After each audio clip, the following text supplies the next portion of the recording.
अस्सलाम वालेकुम cricket lovers, welcome to Saqlain Mushtaq show. Captain और प्लेयर का आपस में ताल्लुक, रिलेशनशिप, एक दूसरे को जानना, कम्युनिकेट करना, खुद एतमादी, एक दूसरे के ऊपर ट्रस्ट और एक दूसरे की फिलॉसफी को समझना, सेल्फ बिलीफ एक दूसरे का एक दूसरे के ऊपर, इसके ऊपर सैकड़ों प्रोग्राम कर दिए जाएं तो तब भी बात पूरी नहीं हो पाएगी। आज के प्रोग्राम में इसके ऊपर थोड़ी सी रोशनी डालूंगा। Keep watching me on Saqlain Mushtaq show.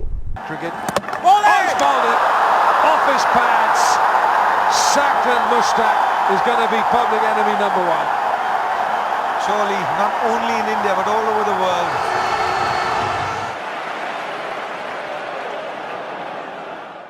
अस्सलाम वालेकुम cricket lovers, welcome to Saqlain Mushtaq show. जैसे मैंने अपने इंट्रो में बात कही, कप्तान और प्लेयर का ताल्लुक, फिलॉसफी, एक पेज पे होना, एक दूसरे के साथ कम्युनिकेट करना, मैच से पहले, मैच के दौरान, मैच के बाद, ये कितना अहम है, इसके ऊपर थोड़ी सी रोशनी डालूंगा। दो मैच ऐसे हैं जो मैं आपको मेंशन करना चाहूँगा, जो मेरी ज़िंदगी के सबसे अहम मैच थे, जिसके बाद मुझे बहुत इज्जत मिली, बड़ा नाम मिला, लोगों ने बहुत मोहब्बत दी। और मैं ये समझता हूँ कि ये कप्तान के साथ ताल्लुक़, कम्युनिकेट करना, मेरा और कप्तान का आपस में एक जहन का होना, एक ही पेज पे होना और फिलॉसफी और जनाब एक दूसरे को ट्रस्ट करना, बहुत सारी चीज़ें थी। इन दो मैचों को मैं आपके सामने पेश करूंगा इस प्रोग्राम के तवस्सुल से, और इसमें बहुत सारी चीज़ें आपको मिलेंगी भी और आप उनको सीख भी सकते हैं। एक मैच इंडिया में हुआ, चेन्नई टेस्ट मैच 98-99 में अगेंस्ट इंडिया, बहुत मशहूर है, बहुत सारे मैंने उसके ऊपर इंटरव्यूज़ दे दिए, सैकड़ों इंटरव्यूज़ दे चुका हूं और आज भी लोग उस मैच की बात करते हैं। अभी पिछले दिनों वसीम अकरम ने उसके ऊपर, आकाश चोपड़ा एक इंडिया के एक्स क्रिकेटर हैं, उनके साथ इंस्टाग्राम लाइव पे कुछ बात कही थी। मैं उस मैच को फिर दोबारा दोहराना चाहूँगा। इसमें कप्तान और प्लेयर का जो ताल्लुक है और उनकी कम्युनिकेशन है, उससे क्या फ़ायदा हुआ वो मैं आपको बताना चाहता हूँ, उसकी इनसाइड बताना चाहता हूँ। एक बात मैं यहाँ पे ज़रूर कहूँ, मैं जब भी कोचिंग करता हूँ तो मैं लड़कों को ये ज़रूर बताता हूँ, बैट्समैन को आउट करना, यानी कि बैट्समैन को अपनी जेब में डालने से पहले ज़्यादा इम्पॉर्टेंट ये है कि आपका कप्तान जेब में हो, आपका कप्तान जेब में हो, यानी आपका उसके साथ बहुत ज़्यादा ताल्लुक़ हो, आपको पता है आपने कैसे प्लान एग्जीक्यूट करना है, उसको भी पता हो, आपकी स्ट्रेटजी क्या है उसको भी पता हो, आपकी फिलॉसफी क्या है उसको भी पता हो, आपका कॉन्फिडेंस इस वक्त क्या है, आपकी फिजिकल पोजीशन, सिचुएशन कैसी है, आप कैसा फील कर रहे हो, आप कब गैम्बल करोगे, गैम्बल से मुराद कब रिस्क लोगे, कितना रिस्क लोगे, कितना कैलकुलेटिव रिस्क लोगे, किस तरह आपने ओवर करना है, किस तरह आपने अपने प्लान को एग्जीक्यूट करना है। ये सारी चीज़ों का कप्तान को अगर पता होगा तो आपके लिए बड़ा मज़ा आएगा आपको बॉलिंग करने का। एनीवे, इंडिया के अंदर मैच था, सचिन बैटिंग कर रहा था, सेकेंड इनिंग्स 130 प्लस उसने किया हुआ था। बहुत लंबी बैटल हुई मेरी और सचिन की, गालिबन 6-7-8 घंटे तक लड़ते रहे। उसने बड़ा पछाड़ा मुझे, बड़े धोबी पटके मारे उसने, उठा उठा के फेंका, पैडल स्वीपें भी मारी, मिड विकेट भी मारी, एक इनसाइड आउट भी खेला, कट भी खेला, मनूवरिंग भी की। वो ऐसी बैटल थी कि मैं आज तक उसको भूल नहीं सका। और आई एम श्योर कि सचिन भी बहुत दफ़ा मेंशन करता है कि मुझे उस मैच का जो है अफसोस भी है, क्योंकि इंडिया जीत नहीं सकी। आउटस्टैंडिंग परफॉर्मेंस थी और बिल्कुल पकड़ा हुआ था सचिन ने मुझे गर्दन से। और उस बैटल के अंदर जो मुझे एनर्जी मिल रही थी वो ये थी कि जब भी मैं कप्तान के साथ बात करता था वो मुझे बूस्ट कर देता था, मेरे अंदर ताकत आ जाती थी, मेरे अंदर सेल्फ बिलीफ आ जाता था। 5-4 घंटे तक जब मैं लड़ता रहा उसके साथ, तो एक स्टेज ऐसी आई, ऐसी सिचुएशन आई, हालांकि पहली इनिंग्स में मैंने उसको बहुत ही जल्दी आउट कर लिया था, गालिबन पहले ही ओवर में आउट कर लिया था, और दूसरा पिक नहीं कर पाया, मारने के लिए गया, टॉप एज लगी और पॉइंट गली पे जो है वो सलीम मलिक ने कैच पकड़ा। अगली इनिंग्स में पूरी तैयारी करके आया हुआ था सचिन तेंदुलकर, और मुझे पहले उसने आधा घंटा इज्जत दी, रिस्पेक्ट दी, देखता रहा कि दूसरा कैसे करता है, ऑफ स्पिन कैसे करता है, तेज ऑफ स्पिन कैसे करता है, फ्लाइट कैसे छोड़ता है, आर्म बॉल कैसे करता है, फ्रंट ऑफ द हैंड कैसे करता है, टॉप स्पिन कैसे करेगा। सारी डिलीवरीज आधे पौने घंटे में देखता रहा कि पहले ओवर में मैंने अगर नहीं किया तो दूसरे ओवर में ये दूसरा करेगा, आर्म बॉल कब करता है, ऑफ स्पिन कब करता है, किस तरह इसके टैक्टिक्स हैं। एक तो उसने टैक्टिक्स भी आधे पौने घंटे में सारे देख लिए, प्लस मेरे हाथ में जो मैजिक था वो भी उसने आधे पौने घंटे में देख लिया। उसके बाद 4-5 घंटे तक उसने मुझे रुलाया, उसने मारा, उसने पंच भी मारे, मेरा नाक भी तोड़ा, मेरे दिमाग में भी हैमरिंग की, उसने मुझे बड़ा तंग किया। बहरहाल मैं फाइट आउट करता रहा, गिव अप नहीं किया। जब मैं गिरने लगता था मैं कप्तान के पास जाता था, वसीम अकरम मेरे पास आता था, एक दूसरे की आंखों में आंखें डाल के हम लोग देखते थे। जब हम एक दूसरे की आंखों में आंखें डाल के देखते थे तो उधर से मुझे एक चमक, ताकत, कॉन्फिडेंस मिलता था चेहरे से ही। अगर कप्तान का चेहरा ही गिर जाए और उसकी आंखों में स्पार्क ना हो और उसको आप पे कॉन्फिडेंस ना हो और आपको गेंद दे दे, आप उधर ही मर जाते हैं। आप कहते हैं मैं कुछ कर ही नहीं सकता, ये तो खुद गिर गया है। तो वसीम अकरम ने जो है जब मुझे गेंद पकड़ाया, 2-3 दफ़ा ऐसा हुआ, मुझे आके कहता, बल्कि मैं गया वसीम अकरम के पास, मैंने कहा वसीम भाई मुझे लगता है ये सब कुछ पिक कर रहा है और मेरे लिए मुश्किल हो रहा है और मुझे इसने बहुत तंग किया हुआ है, मुझे नहीं समझ आ रही कि मैं इसको आउट भी कर पाऊंगा। मायूस हुआ थोड़ा सा। तो कप्तान ने मेरी आंखों में आंखें डाल के मुझे कहा, नहीं, इसको तू ही आउट कर सकता है और मुझे तेरे पे ही बिलीफ है और तू ही आज का मैच जितवाएगा, ये मेरा बिलीफ है। मैं और तू हैं, बाकी मुझे किसी और पे कुछ इतना एतमाद नजर नहीं आ रहा। हम दोनों ही मैच का पांसा पलटेंगे मगर मेन किरदार तुम्हारा ही होगा। फिर 2-4 ओवर मेरे अंदर जान आई, मैं फिर जनाब फाइट करना शुरू किया। फिर उसने सचिन ने मुझे पैडल स्वीप मारी, एक मिड विकेट चौका मारा, इधर भी चौका मारा लेग साइड पे। 2-4 ओवर के बाद फिर मैं गया, मैंने उससे पूछा, मैंने कहा कि मुझे लगता है ये सब कुछ पिक कर रहा है, क्या करूं मैं। वसीम अकरम मुझे कहने लगे, मुझे तो तेरे पे ही एतमाद है और आज का मैच जो है तू ही पासा पलट सकता है। मैं तेरा साथ दे रहा हूँ, साथ में उस एंड से हम दोनों ही कुछ करेंगे, मगर तू ऐसा प्लेयर है, तू ऐसा मेरा ट्रम्प कार्ड है कि जो कि इस मैच को पाकिस्तान के नाम जीत लगवाने में मुझे तुझ पर जितना एतमाद है किसी और पर एतमाद नहीं है। उसने फिर मेरे अंदर एक एनर्जी पैदा की, फिर कॉन्फिडेंस आया और फिर मैंने कहा यार मेरे कप्तान को मेरे पर इतना एतमाद है, इतना कॉन्फिडेंस है, तो ये जो नेगेटिव सोच का गलबा अभी आया इसको उठा के बाहर फेंक दे। फिर वसीम अकरम ने कहा, देखो जिस चीज पे तुम आउट कर सकते हो उसको करना है, उसको अवॉइड नहीं करना और तुम्हें उसी चीज पे ही आउट मिल सकता है। यानी वो मुझे सिग्नल दे रहा था कि दूसरा जब करना होगा तो करना भरपूर एनर्जी के साथ और पूरे कॉन्फिडेंस के साथ करना। और बल्कि यहां तक भी बात हुई, हमने प्लान किया कि इसको कब दूसरा करना है। तो पहले बात होती रही कि नहीं 1 ओवर अभी छोड़ दो, अभी दूसरा ना करना। फिर बात होती रही कि नहीं अभी भी रहने दो, दूसरा ओवर एक और गुजरा। तीसरा या चौथा गालिबन ओवर था तो मैंने वसीम अकरम की तरफ देखा, उसने मुझे ऐसे गर्दन थोड़ा सा ऐसे हिला के कि हाँ अब तुम कर सकते हो, क्योंकि 2-3 ओवर हो गए। वो भी कैलकुलेट कर रहा था सारी सिचुएशन को, सारे सिनारियो को। जब उसकी तरफ से इशारा आया तो मैंने उसको पूरे टेस्ट मैच में बड़े दूसरे किए, मगर यहाँ पे 2-3 ओवर 4 ओवर मैंने रोक दिया, दूसरा नहीं किया उसको। जब उसने मुझे ऐसे इशारा किया कि हाँ अब कर सकते हो, तो फिर मैंने थोड़ी देर के लिए अपने पॉपिंग क्रीज पे पहुंचा, यानी जो मार्क है उस पे पहुंचा। पॉपिंग क्रीज नहीं, जब रन अप मार्क है मैं वहां पे गया। वहां पे जाके आती गालिबन 2 या 3 सेकंड मैंने ये सोचा कि ये जो दूसरा करना है इसके पीछे मेरी नीयत ये होगी कि मैंने इसको आउट करना है। और पूरा फोकस, इमेजिनेशन जो है वो अपने सामने खींचा और अपनी पूरे कॉन्फिडेंस के साथ एक एक स्टेप जो मेरा रनअप का था पूरी एनर्जेटिक तरीके से, पूरे पॉजिटिव माइंड फ्रेम के साथ गया और मैंने जाके उसको दूसरा किया। उसी पे सचिन तेंदुलकर ने गलती की, हिट मारने के लिए गया, सीधा गेंद हवा में और वसीम अकरम ने कैच पकड़ा।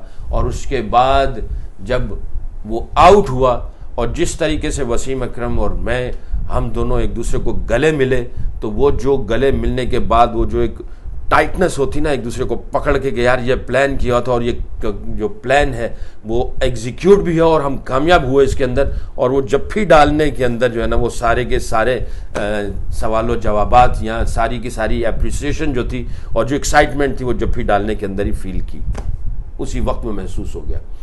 फिर उसके बाद इंडिया की टीम बिल्कुल ढेर हुई और हम लोग टेस्ट मैच जीत के चले गए।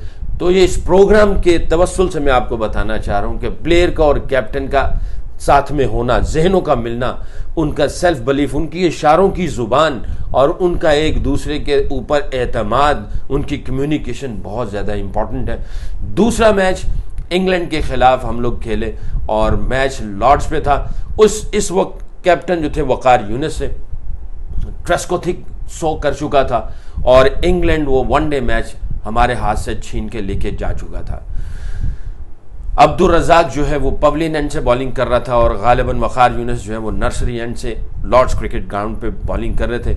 मैंने 5-6 ओवर किए हुए थे पहले, मगर कुछ अच्छा स्पेल नहीं हुआ था, मैं स्ट्रगल कर रहा था, कुछ मेरा रिदम नहीं आ पा रहा था। बाज़ वक़्त ऐसा होता है आपने पूरी प्रेपरेशन की होती है मगर मैच के अंदर आप एकदम रिदम या मोमेंटम आपका या फीलिंग्स आपकी वो मिल नहीं पा रही होती, जिसकी वजह से आपकी प्रेपरेशन पूरी होती है, मोमेंटम, रिदम, फीलिंग्स थोड़ी सी गड़बड़ होती है तो आप एग्जीक्यूशन आपकी जो है वो डिस्टर्ब हो जाती है। तो वकार यूनिस ने मुझे 5-6 ओवर करवाए, उसके बाद उसने मुझे साइड पे खड़ा कर दिया और मैं ये समझ रहा था कि मुझे अब बॉलिंग नहीं मिलेगी और कुछ इसी तरह ही था कि मुझे बॉलिंग नहीं मिलनी थी।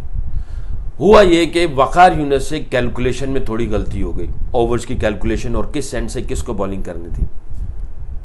अब्दुल रज़ाक पवलिन एंड से बॉलिंग कर रहे हैं और कैलकुलेशन में गलती हुई तो 3 ओवर पहले वकार यूनिस ने सबको बुलाया, बॉलिंग यूनिट को, साथ में 1-2 सीनियर्स भी आ गए, हम लोग सब इकट्ठे हो गए, मैं साइड पर खड़ा, मैं भी सुन रहा हूँ। तो अब्दुल रज़ाक को कहा अगर तुम नर्सरी एंड में चले जाओ, मैं इधर आ जाऊँ तो हमारे ओवर्स इस तरह कैलकुलेट करेंगे तो इस तरह जो है हम लोग अपने ओवर्स पूरे कर लेंगे, अपना कोटा। अब्दुल रज़ाक ने इनकार कर दिया कि नहीं वकार भाई, मैं यहाँ से बड़ा अच्छा फील कर रहा हूँ, मेरा रिदम भी अच्छा है, मुझे इधर से मेरे ओवर करने दें। यानी उसका लास्ट ओवर रह गया था, तो वो ये चाह रहे थे कि सेकंड लास्ट ओवर ये अब्दुल रज़ाक करता और वकार यूनिस उधर से जाते, कुछ इस तरह स्वैप करते, कैलकुलेशन में कुछ इस तरह था और एंड भी चेंज करना चाह रहे थे। अब्दुल रज़ाक ने कहा नहीं मैं नहीं कर सकता। वकार यूनिस ने कहा अच्छा तू नहीं कर सकता तो फिर ऐसा करते, अगर तू इधर से करता है मैं इधर से करता हूँ, और सॉरी मैं इधर से करता हूँ तू उधर से करता है। तो सेकंड लास्ट ओवर जो है वो किसी और को करवाना था और लास्ट ओवर अब्दुल रज़ाक इधर से करता, तो उसके 2 ओवर रहते थे गालिबन, तो वो इधर करता नर्सरी एंड से, वकार यूनिस उधर जाते और नर्सरी एंड पे लास्ट ओवर खत्म हो जाता और 50 ओवर हो जाते और कोटा पूरा हो जाता। तो जब ये कैलकुलेशन हो रही थी तो मेरा नाम बीच में नहीं था। जब उसने इनकार किया कि मैं नहीं कर सकता उधर से, तो जब फिर कैलकुलेट किया और इधर उधर देखा उसने बॉलर्स के आगे, तो मैं साथ में खड़ा था और मेरी तरफ देखा इसने, वकार यूनिस ने ऐसे। जब वकार यूनिस ने मेरी आंखों में आंखें डाल के देखा तो कहते सैकी तेरी क्या राय है। मैंने कहा कप्तान आप जो कहेंगे मैं तैयार हूं। मगर जिस तरह वकार यूनिस की आंख जो है मेरी आंख से मिली और मैंने जब उसको देखा तो बहुत ही कॉन्फिडेंस तरीके से और एक चमक थी उसकी आंखों में, और ऐसे जैसे कोई फौजी बंदा खड़ा होता, कहते सैकी तुम्हारी क्या राय है। मैंने कहा कप्तान जो आप कहोगे मैं उसके लिए तैयार हूं। कहेंगे अगर मैं अब्दुल रज़ाक को उधर से कराऊं क्या तू नर्सरी एंड से लास्ट ओवर कर लेगा। मैंने कहा मैं कर लूंगा। जिस अंदाज से हमारी कम्युनिकेट हो रही है उसमें हम दोनों की जहनी जो हम आहंगी थी वो बिल्कुल एक ही पेज पे थी। हालांकि मेरा पहला स्पेल ठीक नहीं हुआ था, मगर वकार यूनिस ने जब ये दूसरी बात मेरे से की तो उसको मेरे पे कॉन्फिडेंस था। और यकीन करें उस वक्त मुझे फिर वसीम अकरम की याद आई, जैसे मेरी और उसकी बात हो रही, क्योंकि वसीम अकरम ने ज़्यादा कप्तानी की हुई थी मेरे साथ, मगर क्योंकि वकार यूनिस भी ग्रेट बॉलर रहा है, ग्रेट कैरेक्टर रहा है, स्ट्रॉन्ग कैरेक्टर रहा है, सेल्फ बिलीफ की चोटी पे रहा है, लड़ना उसको भी आता था और लड़वाना भी आता था। जब उसने मेरे से बात की तो बात वकार यूनिस से हो रही थी, वसीम अकरम की पिक्चर मेरे सामने आ रही थी। और ये ऐसा होता है, खिलाड़ी मैं ये समझता हूँ उसकी मेमोरीज बहुत स्ट्रांग होती है, उसकी ऑब्जर्वेशन बहुत स्ट्रांग होती है, उसकी फीलिंग्स बहुत स्ट्रांग होती है। तो जब वकार यूनिस से बात हो रही है, मैंने उसके साथ बात की, उसकी बॉडी लैंग्वेज ऐसे लगा जैसे ट्रांसफ़र किया उसने मुझे अपना कॉन्फिडेंस, और उसने मुझे एतमाद दिलाया कि मुझे तेरे पे ट्रस्ट है, ठीक है हमसे एक थोड़ी सी कैलकुलेशन में ऊपर नीचे हो गई है। वकार यूनिस ने मुझे लास्ट ओवर में आई थिंक गालिबन 7 रन चाहिए थे, ट्रेस्कोथिक 130 प्लस कर चुका था, मैच हमारे यहाँ से निकल चुका था, 7 ओवर थे। और जब दोबारा वापस में आया हूँ लास्ट ओवर करने के लिए तो आया मेरे सामने वकार यूनिस और उसने कहा सैकी ये अगेन मुझे तेरे पे एतमाद है, कुछ भी हो go and fire it out for us, do something for us, and I have a strong faith and believe on you. मेरी आंखों में आंखें डाल के गया, मैसेज दे के गया। मैं जब अपने मार्क पे गया तो वही सीन दोबारा वापस आया। इस वक्त वक़ार यूनुस था, पहले वसीम अकरम था। मैं अपने मार्क पे खड़ा हुआ, बैट्समैन को स्ट्रेस कोती को देख रहा हूँ और मैं अपना पहला गेंद इमेजिन कर रहा हूँ कि उसको मैंने करना क्या है। फिर मैंने ग्राउंड पे देखा, सरफेस पे देखा तो मुझे थोड़े से rough patches outside off stump, थोड़ा सा बाहर मुझे वो रफ पैचेस नज़र आए। मैंने सोचा कि इनसाइड आउट तो ये मारता नहीं है, टांग रख के ये लेग साइड की तरफ मारता है और बाउंड्री छोटी है, मेरा ख्याल है ये शॉट इधर मारेगा और मैच को ख़त्म कर देगा 1 या 2 बॉलों में। इसका जहन ये होगा कि 1 या 2 बॉलों में मैच को ख़त्म कर देगा। मैंने कहा अगर ये सोच रहा है तो आई थिंक पहला ही गेंद ऐसा है जिसके ऊपर मैं गैम्बल कर सकता हूँ, रिस्क ले सकता हूँ। या तो पहले 1-2 गेंदों के अंदर मैं इसको उड़ा दूंगा और इनको पकड़ लेंगे, अगर ये चौका या छक्का मार गया बाकी नसीब हमारा, क्योंकि मिडल में मुझे कुछ इतना नज़र नहीं आ रहा था कि यहाँ से कोई परचेज मिलेगी। बाहर से गेंद करता तो मुझे थोड़ी सी हवा भी देनी थी, क्योंकि उसको लालच भी देनी थी। अगर मैं फ्लैट ही गेंद कर देता तो हो सकता है वो जनाब एज वेज मारता या कट मारता तो 1 या 2 रन बन जाते, मगर मेरा टारगेट था उसको आउट करना। कप्तान ने मेरी आंखों में आंखें डाल के मुझे जो कहा था, मैं ये समझ रहा था कि विकेट चाहिए रादर देन सिंगल या 2 रन दे दिए जाए। पहला गेंद किया तो वाइड बॉल हुआ, और पहला गेंद जब मैंने उसको किया, गेंद तो वाइड बॉल था, मगर वहां पे उसने मुझे एक सिग्नल दिया। वो थोड़ा सा जो उसकी बॉडी लैंग्वेज थी या बॉडी का जो फुट मूवमेंट की उसने जो फुट मूवमेंट की और जो पोजीशनिंग थी, उस पोजीशनिंग से मुझे ये सिग्नल मिला कि ये वाकई जो मैं सोच रहा हूं वो वही करने के लिए तैयार है। गेंद मिड विकेट और इन बिटवीन मिड ऑन और मिड विकेट के बीच में या मिड विकेट के ऊपर, क्योंकि ये बाउंड्री छोटी थी लॉर्ड्स की, तो यहां पे चौका या छक्का वो ढूंढ रहा था। तो जब उसकी लास्ट पोजीशनिंग थी उससे मुझे कंफर्मेशन हुई। मैंने कहा नहीं, मुझे अगला गेंद फिर दोबारा यहीं पे करना है, थोड़ी सी फ्लाइटेड डिलीवरी के साथ गेंद को घुमाना है ज़रा अच्छे तरीके से, ताकि वो टर्न हो और थोड़ा सा बाउंस और किक मिले और ये खेलने के लिए जाए। फ्लाइट का ताल्लुक ये था कि उसको ग्रीडी किया जाए, उसको टेम्पटेशन दी जाए कि वो अटेम्प्ट करे, और गेंद को घुमाने का ये था कि जब गेंद घूम के लैंड करेगा तो डिप होगा, डिप से जब टर्न होगा तो उसके अंदर एक्स्ट्रा बाउंस मिलेगा। तो टेम्पटेशन तो मैंने दे दी उसको फ्लाइट में, अगर गेंद डिप करता है, टर्न और बाउंस करता है तो देयर इज अ पॉसिबिलिटी कि उसकी टॉप एज लगती और वो आउट होता। तो ये जनाब प्लान बना के मैं जो खड़ा हुआ हूँ वहाँ पे वही गेंद किया। उसी तरह गेंद थोड़ा फ्लाइटेड था, वो मारने के लिए उधर ही गया, टॉप एज लगी। शाहिद अफरीदी और शुएब मलिक, कैच काफ़ी हवा में था, दोनों भागे टकराए, शाहिद अफरीदी ने कैच किया, शुएब मलिक नीचे गिरा। वो मैच के वो विकेट मिली, आउटस्टैंडिंग कैच किया शाहिद अफरीदी ने। उसके बाद मैं और वक़ार यूनुस फिर दोबारा एक दूसरे को देखा, और जिस तरह वक़ार यूनुस ने आके मुझे जफ्फी डाली और जिस तरह उसने मुझे जफ्फी डाल के ऐसे उठाया और मेरे कान में उस वक्त चीख रहा था, Saqi come on Saqi, you can do it. और जिस तरह की उसकी आवाज़ें थी, यकीन करें वक़ार यूनुस के साथ वसीम अकरम की भी याद आ रही थी। दोनों बड़े ग्रेट बॉलर थे और बड़े ग्रेट फाइटर थे। उसके बाद रेस्ट इज़ हिस्ट्री, बाकी बैट्समैन आए और बहुत जल्दी उनको आउट कर दिया गया, खा लिया गया, मैच पाकिस्तान जीता और इंग्लैंड हार गया। अच्छा, ये सारी बातें जो मैं कर रहा हूँ ये बना नहीं रहा हूँ, स्टोरी नहीं बना रहा हूँ, ये हकीकत है। बस इस स्टोरी के पीछे जो मॉरल है वो ये है, कप्तान और खिलाड़ी इनकी आपस में कम्युनिकेशन, इसमें आपस में एक दूसरे का ट्रस्ट, एक दूसरे की अंडरस्टैंडिंग, एक दूसरे के साथ एक दूसरे को जानना, पहचानना, ताल्लुक़ बहुत ज़रूरी है। अगर ये गड़बड़ हो जाए बहुत मुश्किल होती है, बहुत मुश्किल होती है, खिलाड़ी के लिए भी, कप्तान के लिए भी, टीम के लिए भी, अवाम के लिए भी, और हर कोई परेशान होता है कि हो क्या रहा है। Keep watching me on Saqlain Mushtaq show. मोहब्बत की जीत हो, नफ़रत की हार हो, अमन की जीत हो, लड़ाई की हार हो, दोस्ती की जीत हो, दुश्मनी की हार हो, दुआ, सोच और फ़िक्र इसके बहुत असरात हैं। हर किसी के लिए दुआ करें, अच्छी सोच रखें, कि अच्छी फ़िक्र करें, कोई दुख दर्द में ना हो। थोड़ी सी ज़िंदगी है, ख़त्म हो जानी है, मोहब्बतें बांटो। अल्लाह हाफ़िज़।